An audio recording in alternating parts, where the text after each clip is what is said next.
Hello and welcome to Mythical Meeples. Today I'll be unboxing the Kroot Hunting Pack, a new Tau Empire army set for Warhammer 40,000.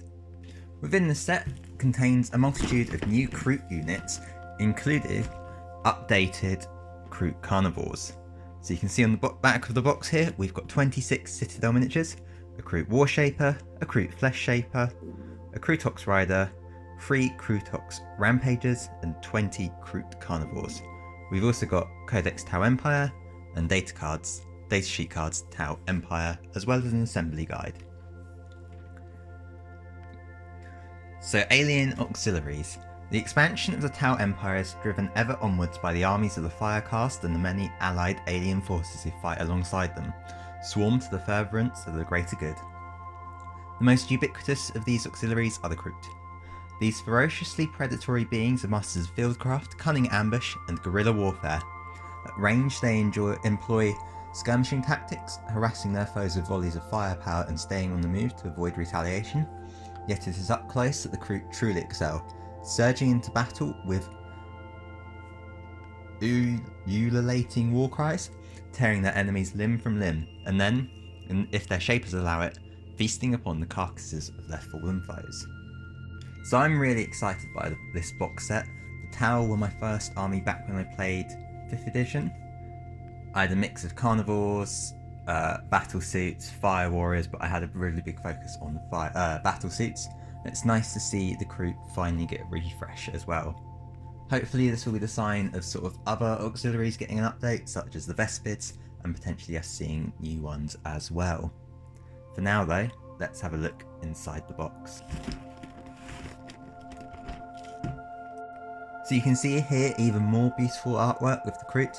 You've got some hounds here, you can see the rampagers at the back here, Kroot Riders, and your carnivores here as well. So this is a really full box, which is great because it means you should get lots and lots of miniatures. You can see here what looks like one of the shapers. This looks like the Kroot Rider with the gun. Probably the Flesh Shaper here. And your Kroot Carnivores, you get 2 sprues. And then your Kroot Rampagers, you can see here. What else do we get in? So you get this lovely piece of cardboard. And then you can see at the bottom here, you get the Tau Empire book. In this lovely sort of slipcase. Oh, look at that. That is gorgeous. So you can see Farsight here. So these are all your data cards by the looks of it. You've got the instruction booklet. And then you've got this really beautiful codex. So that is gorgeous. And then at the very bottom here, you can see we've got all our bases. So these will have a mix of sizes, and we will pop those back in the box for now and put them to one side. So as a collector or gamer, I'm mostly going to be focusing on the models and not going to be looking at the rules too much. And first, have a look at the instruction booklet for each unit. So you can see here the different sprue collections, 2 of the carnivore sprues, B, which is the Kroot Rider, Kroot Rampager, and then your 2 shapers here. And you've got 28, 32 and 32mm bases, as well as 50mm bases. So the first instructions are for your Kroot Warshaper. So you can see here you've got a couple of build variants you can go for with the bow or the traditional rifle.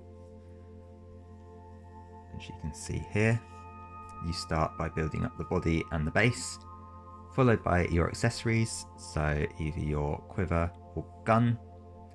You've got a cape on the back here, pieces of the head, and then you want to do your arms, which you can see here. Finally, you've got 2 head options and 2 shoulder pauldron options. So let's have a look at the sprue. So you can see here, you can see just how much detail there is in this. You've got the sort of cape here with all the Kroot spines. You can see all of the sort of spines on the head here. This is a gorgeous model. Just the amount of detail on here and all the sort of muscles on the definition on the legs.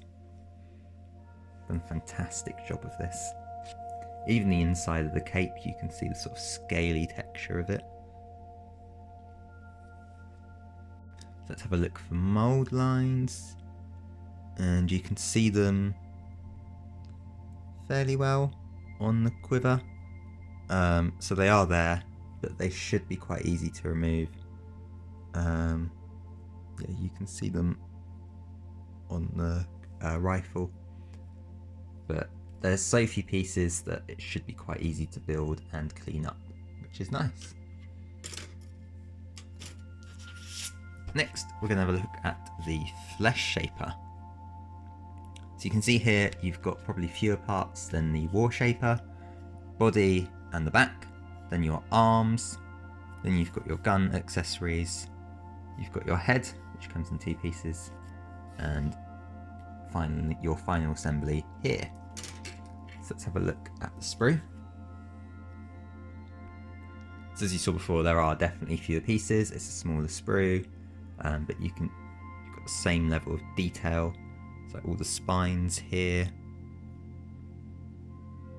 sort of runes on the weapon. Really gorgeous model. So let's see if we can see those mould lines again. So they are there, you can just about make them out on the back of the leg here. They are less prominent than they are on the war shaper. So these are what your 2 models will end up looking like. Oh, if I can hold on to the instructions, which you can see here. So your variations on the war shaper and your flesh shaper here. Next up, we've got the carnivore squad. So you've got the options for a long quill or Kroot carnivore. So you start off by building up the torso and then the arms. You've got a choice of shoulder pads, and then you build your head as well, and you can build a little Kroot hound for the base. Alternatively, you can use this option, which gives you a gun and the head. It's a very similar process. Moving through, you've got this long quill and Kroot carnivore that you can build. Again, you do your body, your arms, your head and shoulder pads, and once again, you've got the little Kroot hound down the bottom here. Moving through the book, you can see again, it's very similar for your different options. So you seem to have 3 different options for a long quill. I'm sure the rules for those will be explained in the book, but your instructions are very similar for each model. Body in 2 pieces, arms and head, and then shoulder pads. Then we're on to sort of the more standard warriors, which have a couple of pose options that you can build them in. Again, similar concepts as before. Got options with this one for sort of a heavy gun by the looks of it.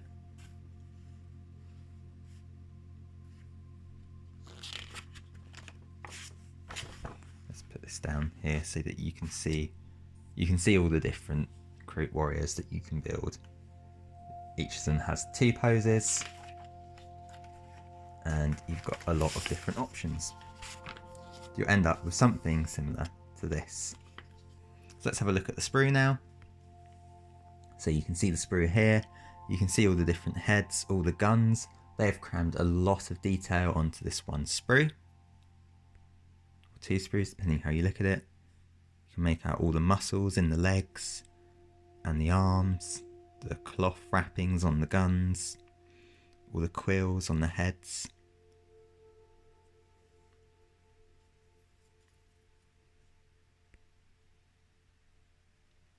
Sort of teeth, jaws on the models. These are really well designed. Such an upgrade from the older models. Definitely worth picking up if you're interested in getting some Kroot.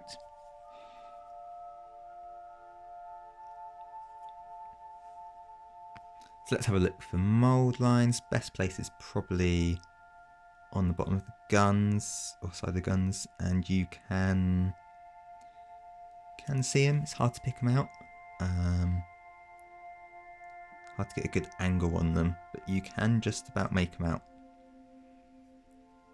So they are there. They're probably about the same level as the War Shaper, but they shouldn't be too hard to remove.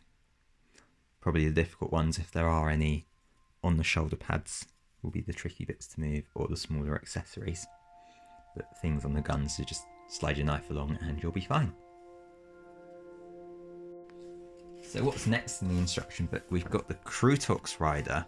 So a bit more complicated, but as you can see here, there's still not that many steps. You're building up your torso of the Kroot, and so then you're building up your legs, which come in multiple pieces. Then you've got your sort of arms or forelegs, however you want to call them. Then you're building up the parts of the gun. So you've got two different options for your gun, and then you've got different head options for your Kroot as well. So then once you build the Kroot, you want to build up the rider and the gun. So you can see here one of the gun variations and the rider, or here you can see the other gun variation in your different head as well. So most of the gun, this gun's a lot more complicated than the other one, smaller pieces, and you end up looking like this at the end. So let's have a look at the sprue for that now. So you can see here, you can already see all the detailing and stitching on the Kroot, the folds in the muscle. These are going to be great for washes and things like that. Really well defined models. Even the inside, you can see the definition.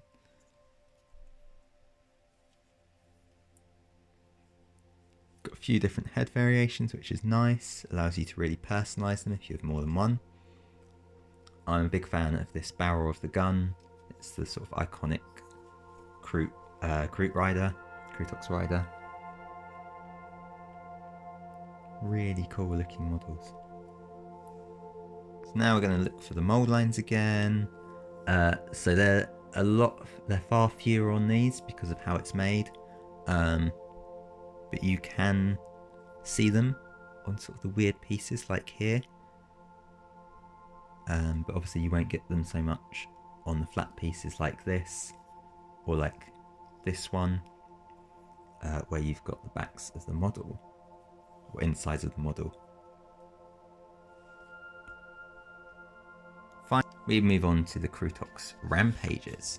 So you've got a long quill that you can build, which you can see here.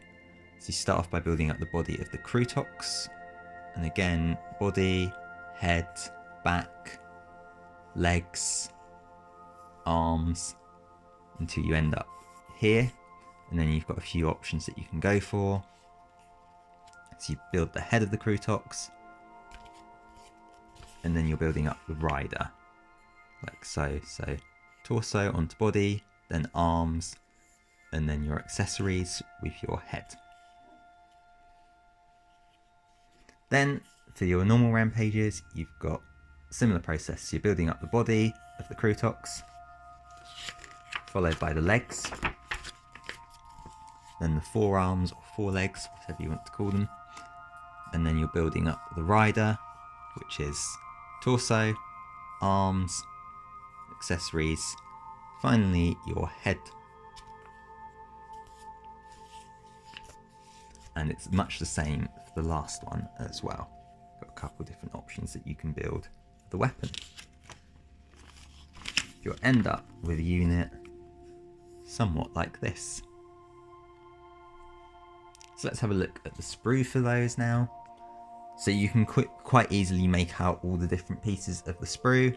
You've got your Kroot here, its arms, you've got a rider here, the head of the Kroot, and again you've got the second one and your third one. Here you've got sort of different accessories, so you can see the axe, got our heads, you've got the back quiver. So they're roughly, by the looks of it, 1, 2, 3, and then random bits here. So building these should be really easy.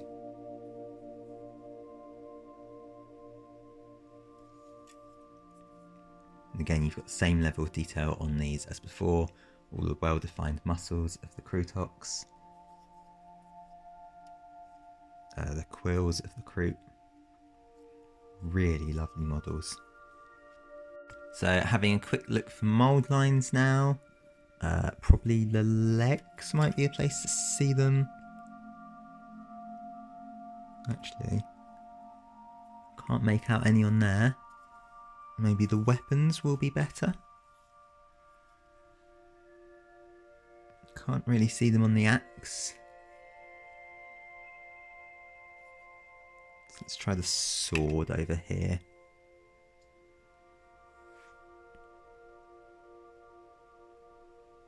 So they are there. They're just really, really faint. They're hard to make out sort of at eye level. Let alone on the camera. Trying to get a good angle. They are just about there. So they'll be really, really easy to clean up, these models. Just a quick swipe of your hobby knife and you'll probably remove most of the mould lines. So thank you for watching this video. I hope you enjoyed it and found it helpful. If you want to pick up your own Games Workshop products and you're in the EU or UK, head over to Element Games using the link in the description below. You get money off all of your purchases and I get a 5% kickback for every purchase you make through that link. So it drops a cookie into your browser, letting them know you've come from me. That cookie lasts for 30 days, so if you bookmark the link, you'll be able to use it over and over again. But if you want to support me in other ways, you can like, comment, subscribe. It's all free, helps me grow as a channel, and it's always good to hear your feedback as well. Or you can head over to mythicalmeeples.com for more content from me, or support me on Patreon, and there's links in the description below for both of those. Once again, thank you for watching, and I'll see you next time. Bye for now.